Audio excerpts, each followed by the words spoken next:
Nakatanggap si Kapuso star Rocco Nacino ng Father's Day gift mula sa kanyang anak. Samantala, masayang makatrabaho muli ni Sparkle star Benjamin Alves si Carla Abellana sa Widow's War. Narito ang report ni Hazel Alviar.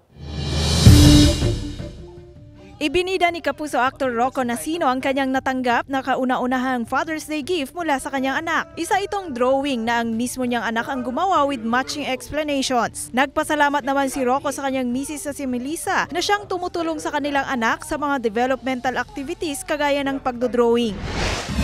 Hindi pinalampas si Sparkle star drama actor Benjamin Alves na batiin si Kapuso actress Carla Abellana sa kanyang kaarawan. Kasabay nito ay nagbigay siya ng mensahe na masaya siyang makatrabahong muli si Carla sa upcoming series na Widow's War. 2017 ang unang magkatrabaho ang dalawa kasama si Tom Rodriguez. Maraming fans ang nag-aabang ngayon sa grand premiere sa July 1 ng Widow's War na pagbibidahan ni Carla at Bea Alonzo. Hazel Alviar, Balitang Southern Tagalog.